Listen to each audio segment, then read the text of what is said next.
Thornley House was dark as Kate Lyon closed the door of her bedchamber, careful to be quiet. Cloak in hand, she went quickly down the stairs. Dawn pearled the lancet window halfway down, the sky luminously gray as the River Thames that flowed past the mansion. Kate glanced out, frustrated that the orchard trees obscured her view of the riverside landing. She could only hope the wherryman was there waiting. She had ordered the wherry last night.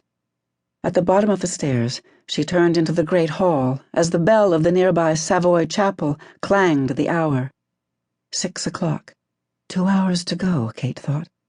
Her journey east to London Bridge would be just 2 miles, but the flood tide at this hour would slow her, so she had to leave plenty of time. Her destination was the Marshalsea prison. Her husband had been a prisoner there for 6 months. At 8 this morning, he would be released. Kate was determined to be there. She whirled her cloak around her shoulders as she crossed the shadowed great hall. The deserted musicians' gallery that overlooked the hall was a black void.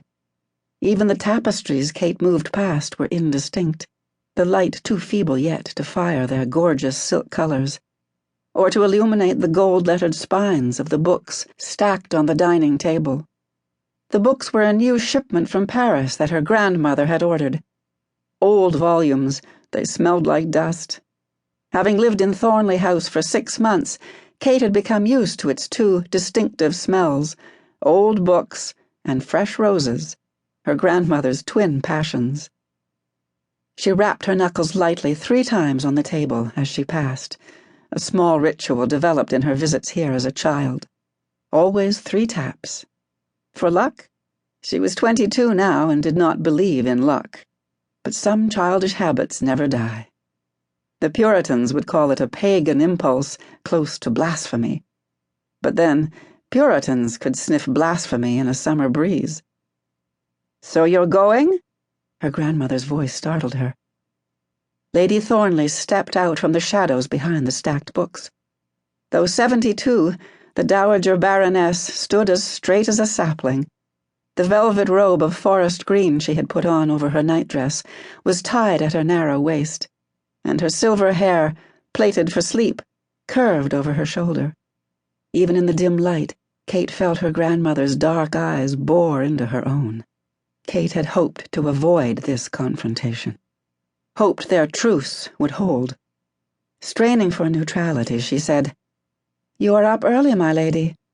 "You don't have to do this." Her grandmother's voice was stern, a warning. "Pardon me, but I do." Nothing would stop Kate from meeting Owen when he walked through the prison gates. Her grandmother, though, stood resolutely in her way. "Please, let me pass." "Do you know what you're doing? Don't you understand what your future will be? He will make you an outcast, from society, from our family. If I am cast out, it is not his doing, nor my wish." Owen had been arrested in a brewer's cellar for attending a secret Catholic mass, an unlawful act. In disgrace by association, Kate had been snubbed by friends she had known for years. To keep listening to this audiobook, I've left you a link in the description so you can do it, at no cost thanks to Audible's 30-day free trial.